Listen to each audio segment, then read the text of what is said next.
with Sharise Johnson Moore, and today we are having this Author's Excerpt Sunday, okay? Author's Excerpt Sunday. I want to talk about this book behind me. This is my book. And I just wanted to let you know that it is available Amazon, Barnes & Nobles, Goodreads. Is also in paperback and ebook form. Okay? So, and you also can get it on my website at www.sharicejohnsonmoore.com. Okay, I have been using Restream all day, so I want to let you know that, hey, welcome to my broadcast. How are y'all doing today? I hope you enjoyed this broadcast. Okay, so when I decided to write this book, I wanted to write it because I wanted to help somebody else. I wrote this book. The name of the book is entitled Coming and Loving Yourself, and it's by me, Sharise Johnson Moore. And I wanted to write this book to help other young ladies and men, and maybe, and young children and young teenagers, and help them understand that no matter what they've been through, I've been through a lot in this book, okay? And when I tell you this, my story is a place of being lost. I was lost. I was like out there doing all kind of stuff. And when I decided to write this book, it had how could I say this? It had been a time in my life where my loved ones were passing away on me, going to be with the Heavenly Father. And due to their deaths, it kind of gave me a wake-up call, because the first person that passed was my grandmother.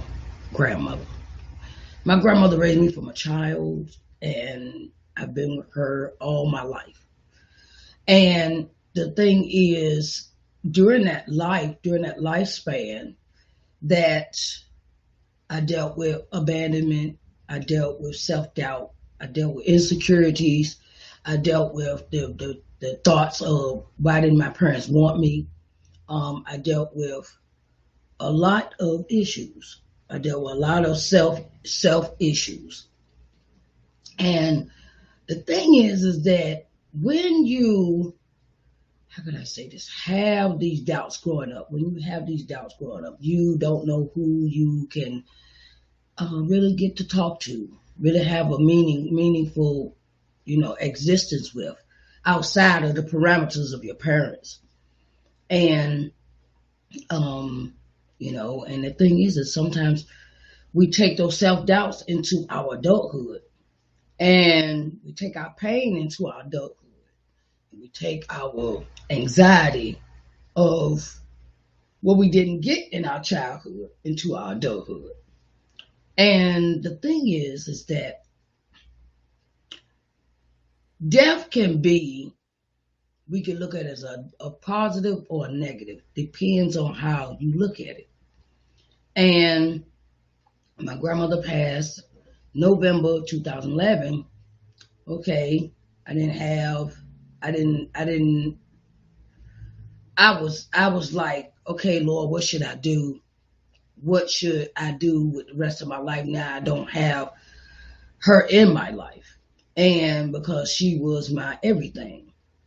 And after she passed, I decided to do something else with my life. Okay? Decided to do something else totally different. And in the book, I speak about that. And during that time, it was like a wake-up call. It's like a wake-up. Have you ever had this tremendous, like, light bulb moment go off? And before she died, she was placed in hospice. And I took care of her during that time of her hospice for the 2 weeks we had left, the 2 weeks that she was with me till she passed. And the thing was, it was like, okay, what should I do now that she's gone? And my grandmother was is my father's mother. Okay, so I'm being raised by my father's mother and his dad. And the thing is that sometimes in life we get to this point where when we lose that loved one, we don't know which way to go. But during those 2 weeks of taking care of her, during those 2 weeks, it woke me up to a new way of living, a new way of understanding that God did not place me there for no reason. He placed me there for a reason. And that was how to learn to take care of other sick individuals. So I had this cousin, and my cousin, I called her over. I didn't know what to do in that process. She's a CNA.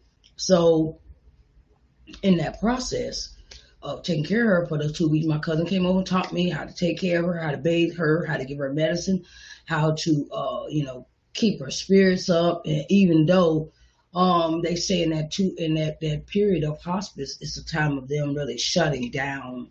Things shut down slowly in a time of passing. It shuts down. Body shuts down in that. My grandmother had a heart attack, so that's how she ended up on hospice. And so the thing was, I said, I'm going to go ahead and take care of her.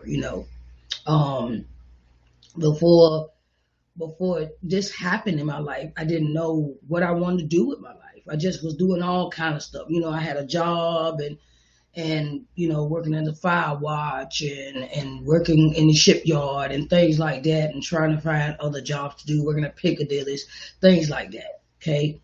And during that time, I was just that time before she passed, or time before she had her heart attack, I was just doing whatever, trying to on survive mode, doing whatever I could to survive. And so her purpose in that 2 weeks, where God spoke, God taught me a lesson. God taught me, okay, learn how to take care of other sick individuals. So my grandmother passes. Okay, that's a time of like, okay, Lord, what should I do? She's not here with me right now. She's not here. She's not with me anymore. Okay, so in this book, I speak about abandonment issues. I speak about not feeling loved enough, not feeling cared enough about as a child, the fears that why my parents did not want me. In this book, I talk about arrangement of topics. From child abuse to, just a range of topics. I've dealt with a lot of stuff in my life, and I was carrying that pain around, and I was in my teens, and I did not want to. I just kind of gave up on life, because it was like in my teens, I kind of went through this thing of being promiscuous and thinking everybody wanted me because I was pretty. Oh, you look so nice, and this, that, and the other. And I kind of believed them. So the thing is that during this course of this life, I tell you about the story. But the changing moment is, like I said, my grandmother had a heart attack, take care of her, and then she passes.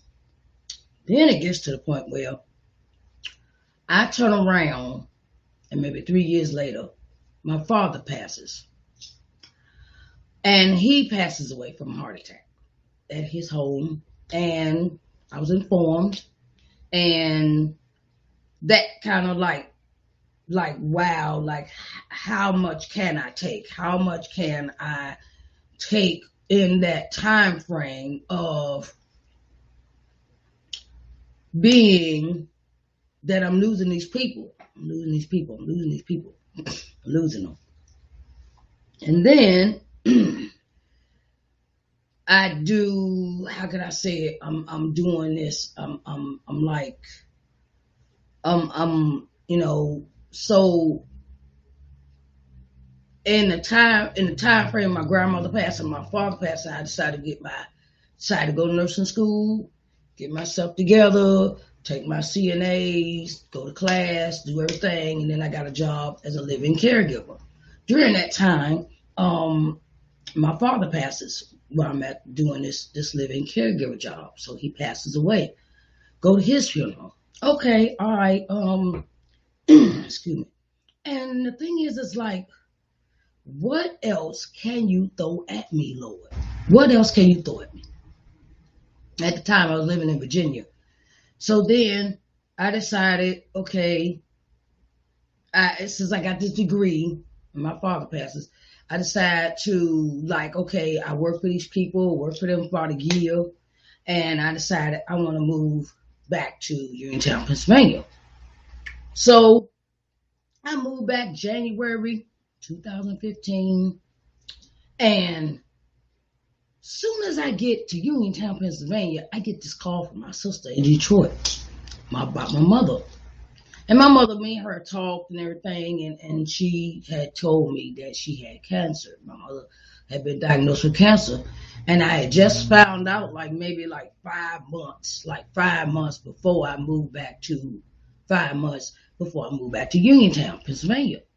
And the thing is that as soon as I get back here, I get this call talking about, we just want to let you know that Mama's gone. I said, wait a minute, Lord, okay, really, you can't be just throwing these at me like this, And when I got that news and I got off the phone with my sister, it did something to my spirit. Have you ever been crushed? Have you ever had this crushing feeling, this crushing moment in your life where you feel like, oh my God, what else is going on here? I can't deal, I can't fathom, I can't go through all those things that is going on in my life. Hello, hi, how are you doing? Hello. Hi, Tanisha Blues. How you doing? Hi, thank you for coming into my broadcast. And the thing is that when you go through these crushing moments, God has an awakening for you at the end of the crushing. And so I went to my mom's funeral in Detroit, Michigan. Me and my sisters, we all were there, my brothers and everything on my mom's side, and nieces and nephews and things. And that's when I seen my mom laying in the casket, it was like a rush of emotions, a rush of letting all these emotions go, letting all these emotions just come out. And I couldn't even really, I could say this, I couldn't even really walk to I really couldn't. I had to pause for a minute before I saw her in the casket. You know how you get the preview, they done the body all up and everything. And during that time, I just let it all hang out. Have you ever had a moment where you just let it all hang out, regardless of what's going on, regardless of if anybody's watching, regardless of, you don't care whose opinion says what, when, how. You really don't care. You got this I don't care moment, and it's really like, these are my emotions, and I'm gonna let them go, and I'm gonna dealing with what I'm dealing with. Okay, so we have our funeral, we talk, me and my sisters and them, we talk and everything and whatnot. And it's funny how when you have these deaths in your life, you have a moment of clarity. And the moment of clarity is that sometimes God is trying to tell you something. God's trying to tell you something in that moment that he wants you to either conquer. He wants you to get over your fears. He wants you to conquer your fears. He wants you to conquer your emotions. He wants you to conquer your mindset. He wants you to conquer a lot of things that you didn't really want to face about yourself. Sometimes that's how death sometimes does that to some people. You have a moment of grief. You have a moment of, oh, I wish I had done things different. Lord, can you just trade places? I did that with my grandmother when she passed. And Lord, if you just give me, one more chance for her, and and I do things different, and like I said, after my grandma passed, me and my father really started getting close because my father wasn't really there for me in my life until later on, like in my teen years. But the thing is that there's so many things that go through your mind, like, okay, after a grandma passed and then my dad's there, and then it's like, okay, maybe I could do things different. My dad, me and him start talking. And as soon as we get close, he passed away. But then my mom, it's like I just talked to her. It's like I just talked to her. I started talking to her more and more and more. And I realized she had some surgery on her throat and stuff like that because she had cancer in her throat and had metastasized to her brain. And it made me cry. It made me like, oh, I wish I had more time. And like I said, these 3 deaths changed my life. So when I got back to Uniontown after my mom's funeral, I turned around and started writing this book. And this book, I had to free myself. That was the moment of clarity. I had to free myself. And sometimes we do things that we're trying to hide the pain. We're trying to hide the stuff that we used to do. We want to reinvent ourselves, which I went into a metamorphosis of that after my mom died. I mean, after those 3 deaths, I had a whole moment of clarity. I said, well, at first, I said, I'm writing this book, and I'm gonna make a living off my book. Okay, it was about money at first when I wrote this book. And God spoke to me one day and said, no, it's not about the money.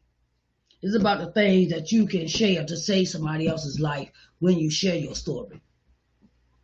And share your story, I do. Because you don't know what kind of pain people are carrying around, the luggage that they carry. I had a whole suitcase. I had a whole set, okay? I had a whole set of luggage that I was carrying around with me about the issues I had been through in my life. And it was like just like it was a free your mind moment. It was a free your mind when I finally got this book finished. I finally finished writing, finally copyright. I finally did all the things that I had to do to get this book printed. And the thing was, I looked at myself and I said, ooh, I've accomplished something good.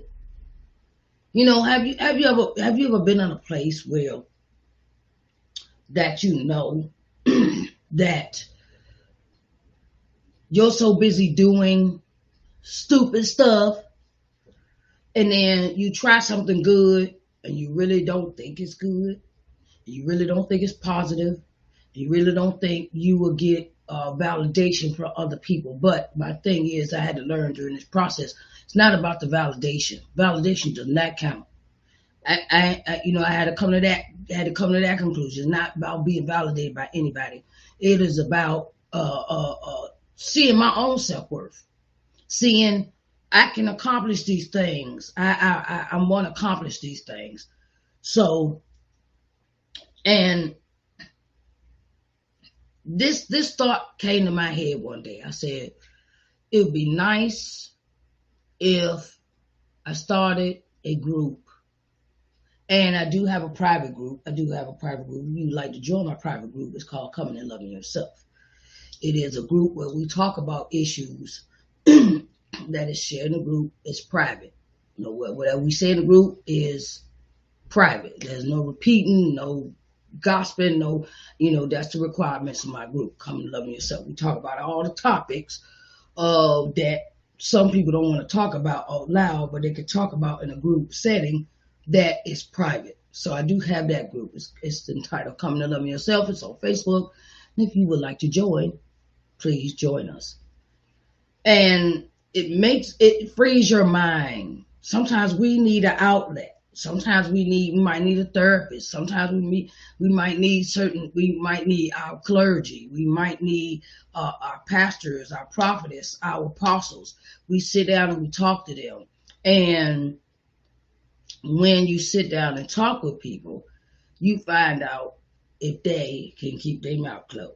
Okay. So that was an issue, that why I wasn't sharing any of my stuff with folks, because I've had that done to me where I share stuff with people and they go off and tell everybody else. Okay. But anyway, I digress. This book, if get it for your daughters, get it for your sons. I had a male friend of mine read this book. A male friend of mine ordered this book.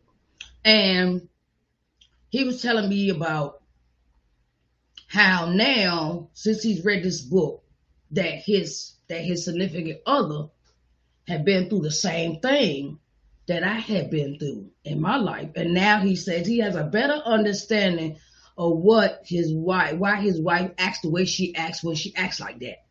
Okay? This book will give you clarity. It could open your eyes to so many things of why people act the way they do and what they do, when they do it. Okay? Because your upbringing has a lot to do with how you do in your adult life.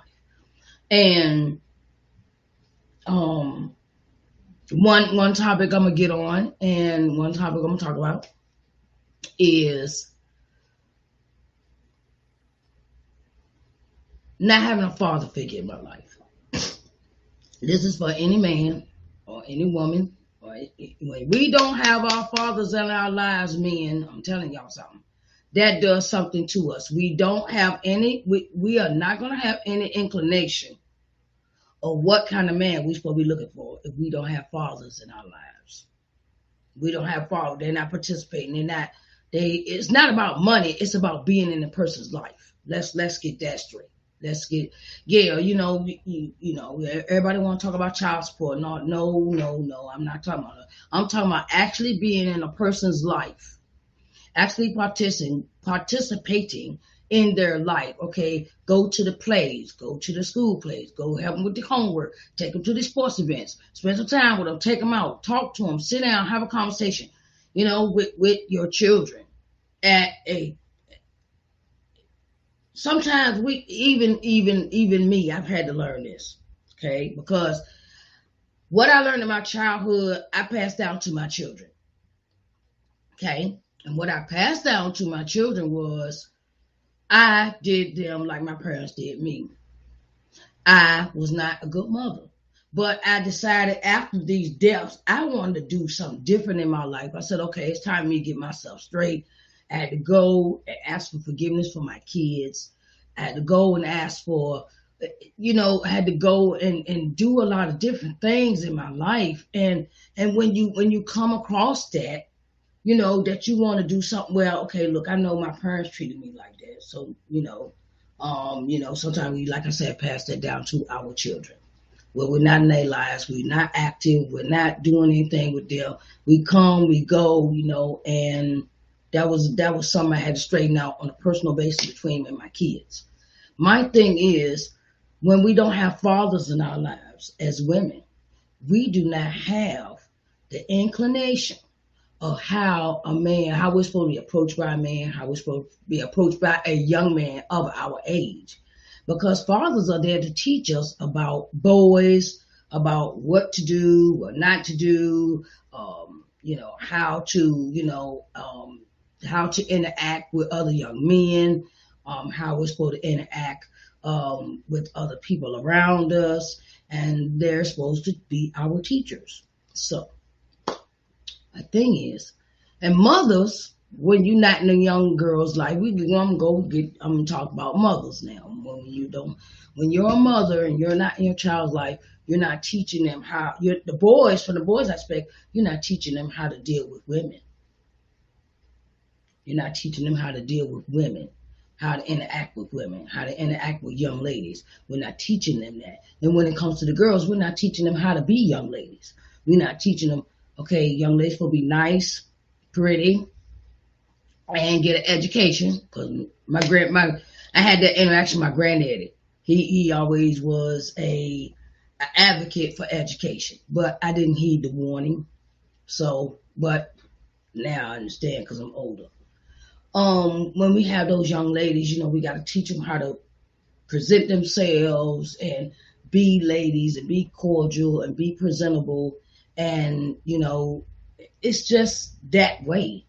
That's that role of the mother. Role of the mother is to come in and teach we're supposed to teach the children how to interact with other kids. And we're supposed to, parents, we're going to just say the parents. Parents are supposed to teach our kids how to interact with one another and other kids in their neighborhood, or how to just go through life, how to interact, how to become somebody. You have to teach them by your examples. And sometimes our examples are not good. Sometimes examples are good, sometimes they're not. And sometimes God gives you second chances to get these things right. So I'm going to read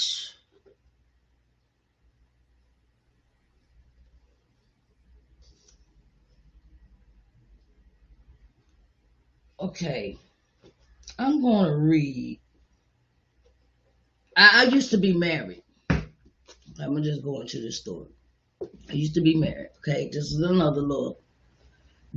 I talk about my marriage in this book. I used to be married before, and the thing is that that's a topic in itself. Okay, that's a relationship topic, and I think I'm gonna talk about that tonight on our Think About It. Think About It Sunday episode, relationships, and so y'all see me later on tonight, maybe about 9:00 for that segment.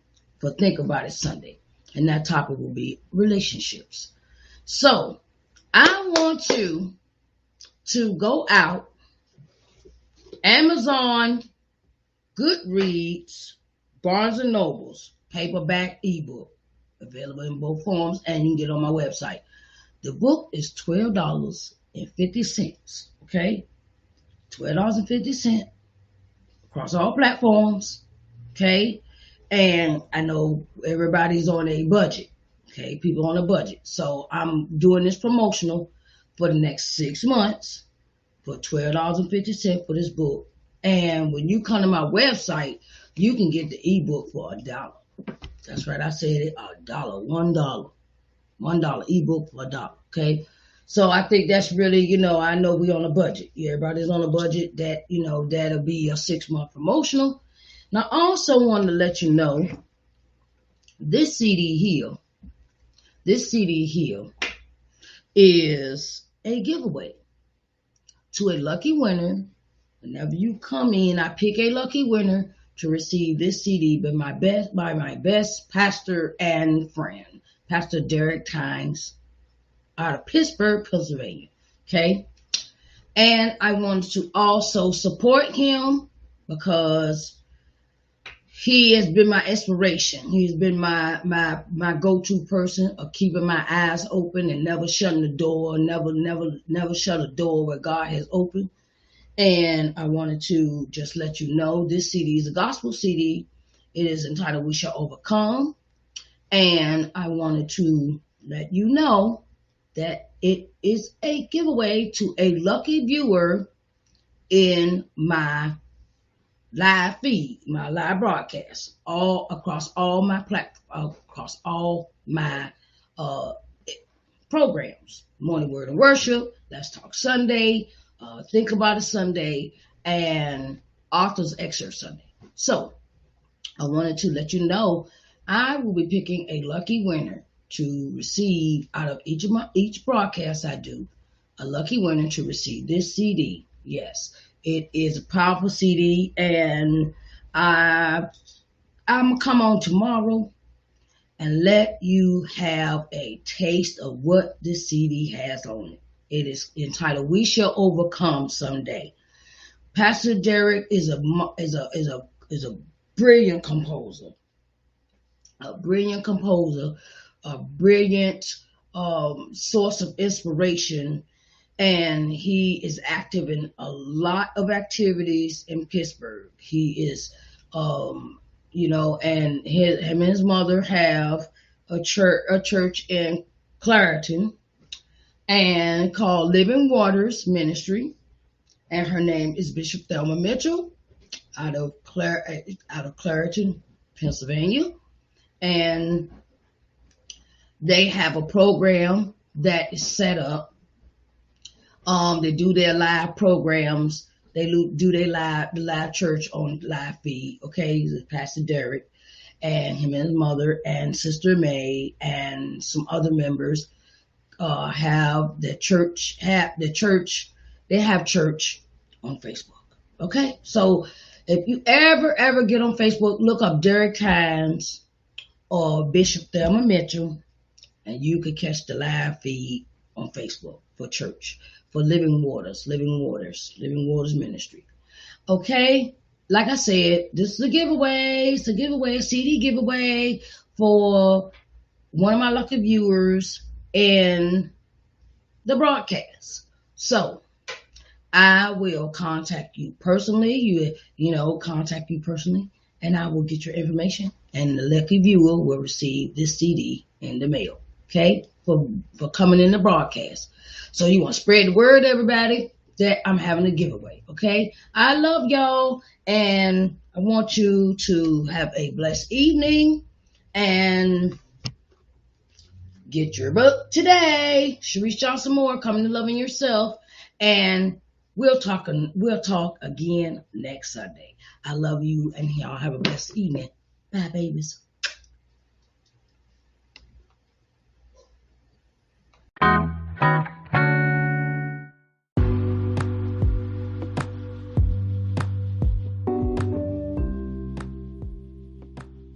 Hello, everyone, and this is Sharise Johnson Moore, and I have an offer for all the entrepreneurial spirits out there.